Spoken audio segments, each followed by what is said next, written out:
Success series. My name is Pari and today we'll be taking up chapter number 9, Hereditary and Evolution of class 10th. So let's get started. Dear children, first of all we'll take the multiple type questions. Let's see the question number 1. Question number 1 says human teeth and elephant tusks are. The options are analogous organs, vestigial organs, homologous organs और rudimentary organs. इसका correct answer dear children है homologous organs, क्योंकि elephant tusk और human teeth दोनों ही homologous होते हैं nature में, यानी इनके डिफरेंट फंक्शंस होते हैं, बट इनका जो स्ट्रक्चर होता है वो ऑलमोस्ट सिमिलर ही होता है.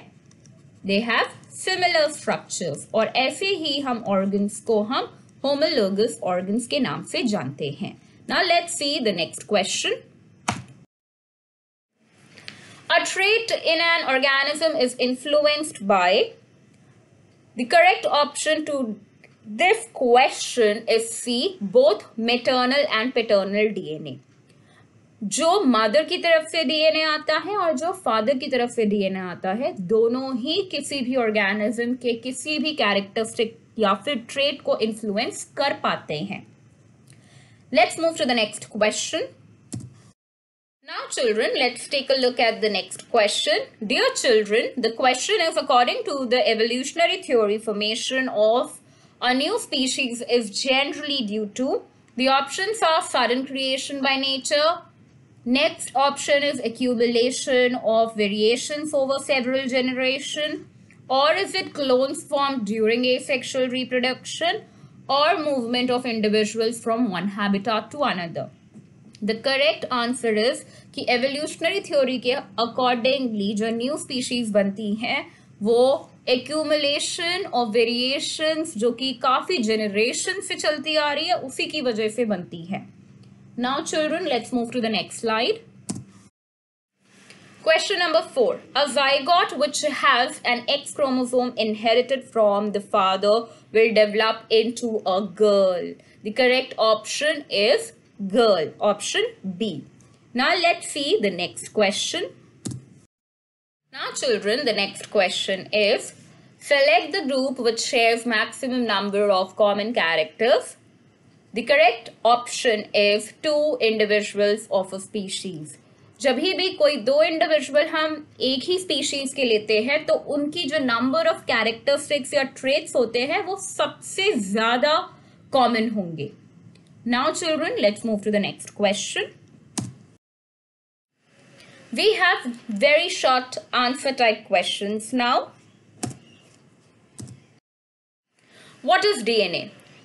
Children, DNA डीऑक्सीराइबोन्यूक्लिक एसिड होता है जो कि एक जेनेटिक मटेरियल होता है किसी भी ऑर्गेनिज्म के अंदर.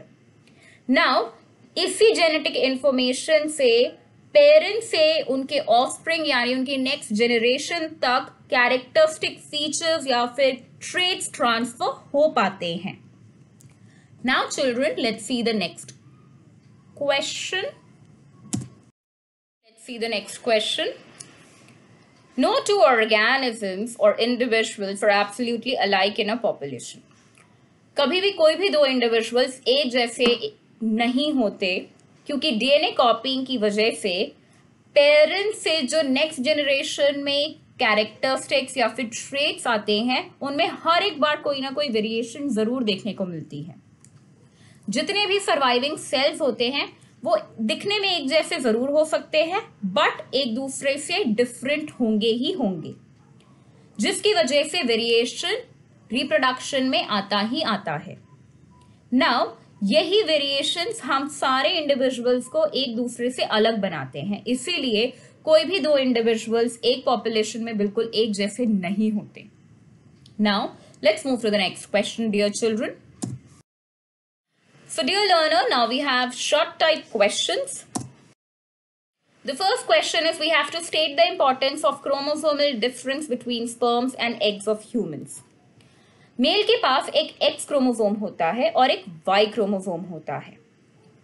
Thus, half the sperms will have X chromosomes and the other half will have Y chromosomes. But अगर हम फीमेल्स के बारे में बात करते हैं तो फीमेल्स के पास 2 एक्स क्रोमोसोम्स होते हैं। सो जितने भी फीमेल गेमीट्स होते हैं they only have X chromosomes in them. Male या फिर फीमेल होगा ऑफस्प्रिंग, ये डिसाइड कर पाता है male gamete, male sperm. Now let's move to the next question dear children. Dear learners, if a sperm is carrying X chromosome और वही sperm fertilise करता है ओवम को, तो जो चाइल्ड बॉर्न होगा वो गर्ल होगी। और अगर स्पर्म कैरिंग एक्स क्रोमोसोम की जगह वाई क्रोमोसोम हो तो वाई क्रोमोसोम ओवम को फर्टिलाइज करेगा, तो जो चाइल्ड बॉर्न होगा वो एक बॉय होगा। इसी क्रोमोसोमल डिफरेंस की वजह से स्पर्म्स और एग डिटरमाइन कर पाते हैं क्या सेक्स होगा ऑफस्प्रिंग यानी चाइल्ड का। Now children, let's move to the next question. We have short answer type questions. Let's see another question. Define homologous and analogous organs, and we have to classify the following as homologous or analogous organs. Wings of an insect, wings of a bat, and forelimbs of a man and forelimbs of a frog. Dear children, हम homologous organs किन को बोलते हैं? वो organ जो जिनका basic structure same हो या फिर basic design same हो, but ये अलग अलग तरीके के functions perform करें, ऐसे organs को हम homologous organs कहते हैं। What are analogous organs? जब हम analogous organs के बारे में बात करते हैं, इनके पास different structure होता है, but इनके जो functions होते हैं वो almost similar होते हैं. So they have similar functions. अगर हम wings of insects और wings of bats के बारे में बात करते हैं, तो ये दोनों ही analogous organs हैं, क्योंकि इनका appearance almost same होगा, but इन दोनों के जो functions होंगे वो ऑलमोस्ट सिमिलर जरूर होंगे, बट इनका जो बेसिक डिजाइन होगा वो एक दूसरे से काफी डिफरेंट होगा। When we talk about homologous organs में जैसे 4 limbs of a man and a frog comes, तो जब भी हम एक फ्रॉग और मैन के 4 limbs के बारे में बात करते हैं तो इन दोनों का जो बेसिक स्ट्रक्चर होता है वो सेम जरूर होता है, बट इन दोनों के फंक्शंस बिल्कुल अलग होते हैं। Now children, let's move to the next slide. Explain the terms speciation and natural selection. Speciation एक वैसा प्रोसेस होता है जिसमें नई स्पीशीज एग्जिस्टिंग स्पीशीज से बनती हैं। इसकी वजह से काफी सारे न्यू स्पीशीज को फॉर्मेशन देखने को मिलता है। बहुत सारे फैक्टर्स इनको इन्फ्लुएंस करते हैं। डियर चिल्ड्रन, उनमें से एक फैक्टर होता है जियोग्राफिकल आइसोलेशन किसी भी पॉपुलेशन का, जिसकी वजह से काफी सारे जेनेटिक ट्रेट्स में वेरिएशंस आना शुरू हो जाते हैं। बैरियर्स में वो माउंटेन रेंजेस हो सकती है, रिवर्स हो सकते हैं, सी हो सकती है, एक्सेट्रा। ऑल्सो यहाँ पे रिप्रोडक्टिव आइसोलेशन होती है, जिसकी वजह से कोई फ्लो नहीं हो पाता जीन्स का, जो 2 सेपरेट ग्रुप्स हो जाते हैं। Next comes genetic drift. Genetic drift हम उस फिनोमिनन को कहते हैं जिसमें काफी सारे ड्रास्टिक चेंजेस होते हैं और जहां पे पर्टिकुलर जीन्स किसी भी चांस की वजह से काफी सारी फ्रीक्वेंसीज को दिखता है। Next, variations. वेरिएशंस इंडिविजुअल्स में रिपोर्ट होते हैं और इसी की वजह से नेचुरल सिलेक्शन हो पाता है। Let's move to the next slide. Dear children, जब हम नेचुरल सिलेक्शन के बारे में बात करते हैं, नेचुरल सिलेक्शन एक वो प्रोसेस होता है जो कि एवोल्यूशन के लिए काफी इंपॉर्टेंट होता है, जहां पे एक इंडिविजुअल को सरवाइव करने के लिए और रिप्रोड्यूस करने के लिए अपने ऑफस्प्रिंग्स को काफी सारे ट्रेट्स और जेनेटिक जीन ट्रांसफर करना जरूरी होता है। बट अगर नेचुरल सिलेक्शन नहीं हो पा रहा है, ऑर्गेनिज्म इतना अडेप्टेड नहीं है, वो एक्सटिंक्ट यानी खत्म भी हो सकता है। Now children, let's move to the next slide. The sex of the children is determined by what they inherit from their father and not their mother. Justify. And we have to give an example where environmental factors like temperature determines the sex of the offspring. Now children, जब भी हम mail के बारे में बात करते हैं तो मेल के पास एक एक्स क्रोमोसोम और एक वाई क्रोमोसोम होता है, वहीं एक फीमेल के पास 2 एक्स क्रोमोसोम्स होते हैं. तो अगर एक स्पर्म जो एक्स क्रोमोसोम फर्टिलाइज एक ओवम को कर पा रहा है तो एक गर्ल ऑफस्प्रिंग में प्रोड्यूस होती है, यानी it is the male which is determining what would be the sex of the child. Now children, let's move to the next slide. If a sperm carrying Y chromosome fertilizes an ovum, then the child born will be a boy. Thus, the sperm determines the sex of the child. Also, dear children, काफी सारे reptiles में ये देखा गया है कि temperature जो कि egg को fertilize करने के लिए चाहिए होता है वो काफी बड़ा रोल प्ले करता है कि क्या सेक्स होने वाला है ऑफस्प्रिंग का, क्या जेंडर होने वाला है, will it going to be a male और will it be a female. जैसे अगर हम टर्टल के बारे में बात करते हैं तो अगर हाई इंक्यूबेशन टेम्परेचर मिलता है तो एक फीमेल ऑफस्प्रिंग का जन्म होता है. So now dear learner, let's move to the next slide. Let's see another question. The question is, the father is responsible for the sex of a child, not the mother. Justify this statement. इस statement को justify करने के लिए हमने gametes लिए हैं, female की तरफ से XX और मेल की तरफ से XY. अगर हम इन gametes को combination करते हैं हमें output मिलता है XX, XX, XY and XY. यानी it is always the father who is responsible for the sex of the child. Now children, let's see an elaborative answer of the question.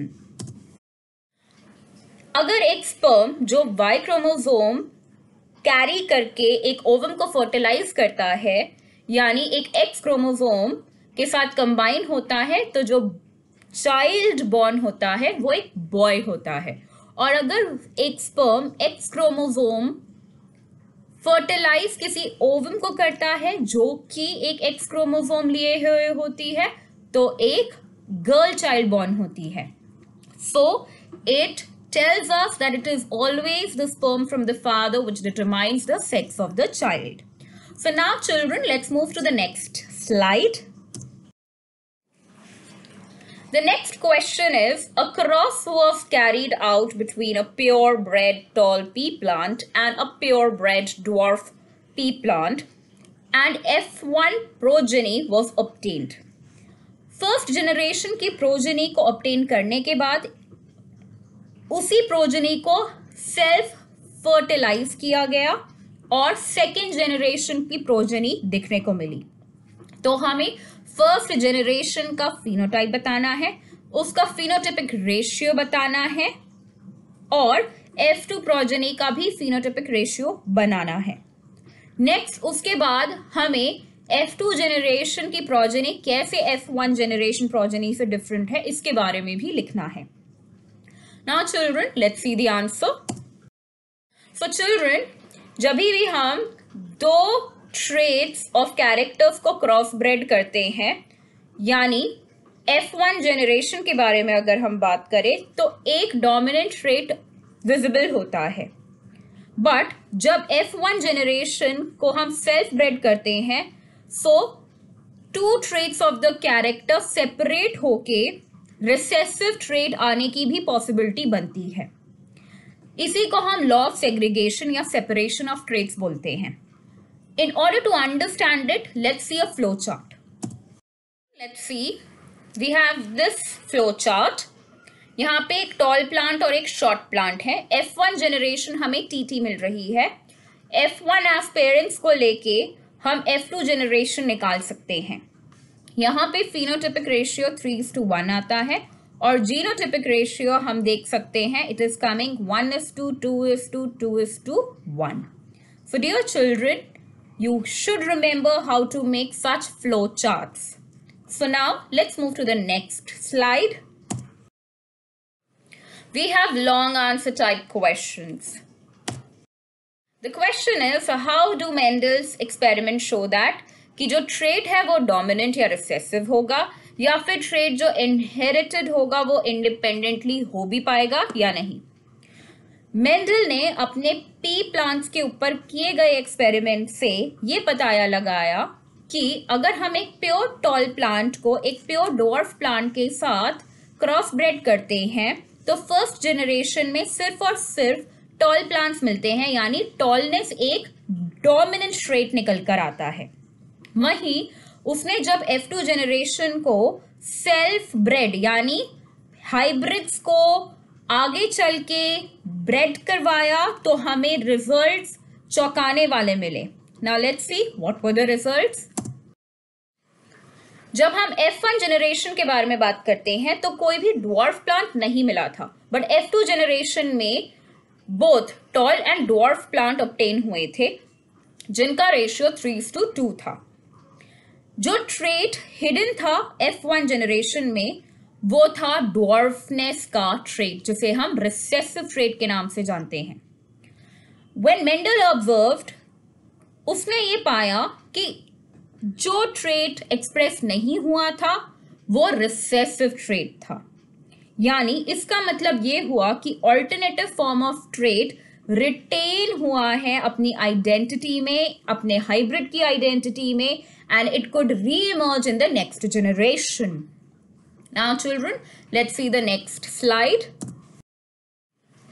जब traits inherited independently हो सकते हैं, इसको prove करने के लिए Mendel का जो क्रॉस ब्रेड पी प्लांट का एक्सपेरिमेंट था वो काफी सक्सेसफुल रहा था। उसने क्रॉस ब्रेड किया था जब पी प्लांट्स को तो राउंड सीड ग्रीन कलर की, और जब रिंकल्ड येलो सीड्स को उसने क्रॉस ब्रेड किया तो उसे F1 जनरेशन की जो सीड्स मिली वो सब येलो और राउंड कलर की निकली।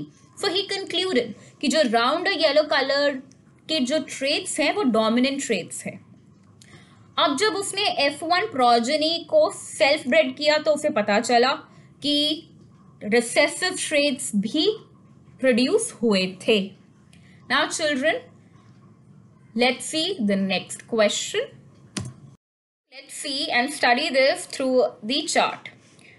Round yellow, both dominating traits, 9:3, that is round green, 3, that's wrinkled yellow, and 1, that's wrinkled green, both recessive traits. ये हमें आउटपुट मिले थे। नेक्स्ट, सो F1 जनरेशन में सारे टॉल प्लांट्स बट हाइब्रिड्स मिले। F1 एज पेरेंट्स अगर हमने लिया तो हमें पता चला कि the ratio was coming 3:1 for the phenotypic ratio and 1:2:1 for the genotypic ratio. Likewise, ये हमने टॉल पी प्लांट्स के साथ किया था, और अगर हम दो कैरेक्टरिस्टिक्स ले रहे हैं यानी हम डाई हाइब्रिड क्रॉस ले रहे थे तो हमें 9:3:3:1 का रेशियो मिला था। So now children, let's move to the next slide. Thank you students for watching the video. Do subscribe our channel and do like the video. Thank you.